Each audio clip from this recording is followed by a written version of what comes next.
Air conditioner system 2 minute चलता है, 2 minute के बाद कूलिंग करना बंद कर देता है। इसमें क्या रीज़न है, क्या प्रॉब्लम है, आज कंप्लीट इस वीडियो में हम समझने वाले हैं, सीखने वाले हैं।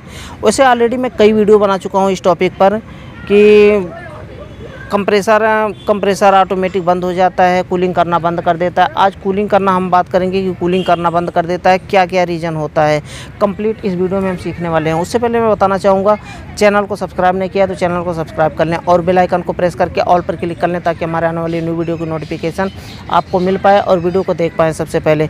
ऑलरेडी मैं इस टॉपिक पर कई वीडियो बना चुका हूँ, अलग अलग तरह से अलग अलग टॉपिक को लेकर के, कंप्रेसर ओवर हीटिंग को लेकर के। क्योंकि ये जो इशू होता है ना, ये जितना भी इशू होता है कंप्रेसर ओवर हीट को लेकर के होता है। कंप्रेसर ओवर हीट होता है तभी जा कर के कंप्रेसर बंद हो जाता है और कूलिंग करना बंद कर देता है।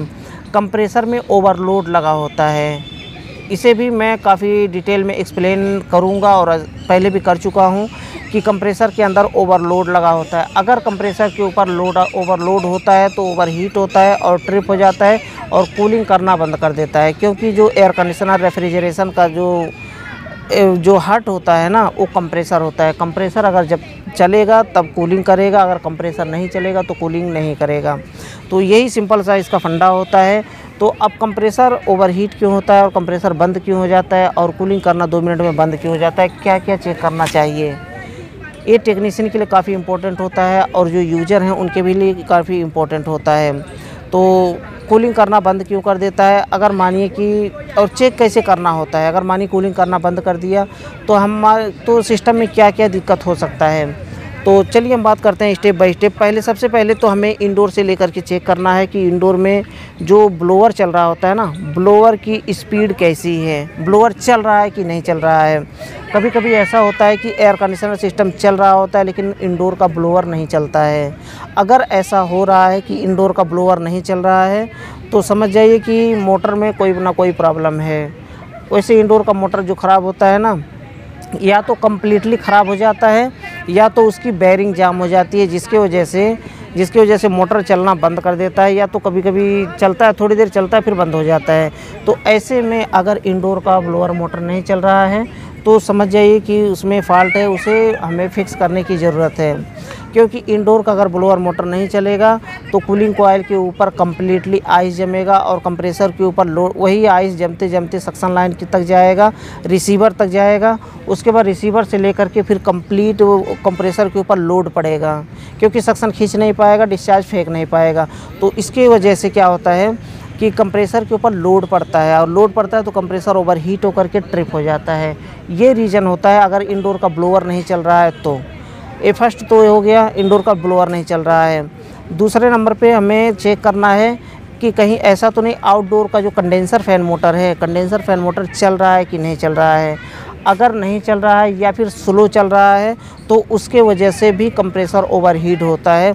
अब रेफ्रिजरेंट हाई प्रेशर से लो प्रेशर में और लो प्रेशर से हाई प्रेशर में कन्वर्ट कैसे होता है, ऑलरेडी मैं इस टॉपिक पर वीडियो बना चुका हूँ कि हाई प्रेशर से लो प्रेशर में और लो प्रेशर से हाई प्रेशर में कैसे कन्वर्ट होता है रेफ्रिजरेंट। उसमें कंट्रोल डिवाइस कौन सा लगा होता है जिसकी वजह से ये होता है।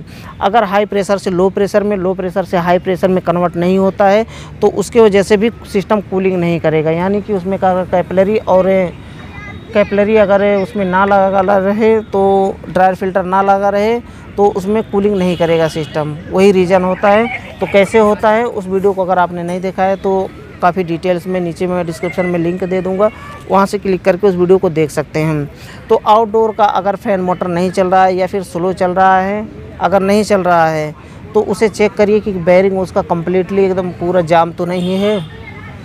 अगर बेयरिंग जाम नहीं है, आप हाथ से घुमा करके देख लीजिए, फ्री घूम रहा है तो समझ जाइए कि उसका कैपेसिटर वीक होगा। अगर कैपेसिटर वीक नहीं है, कैपेसिटर भी सही है, फिर भी फ़ैन मोटर नहीं चल रहा है तो उसे डायरेक्टली कैपेसिटर दे करके अलग से आप कनेक्शन दे करके उसे स्टार्ट करके देख लीजिए।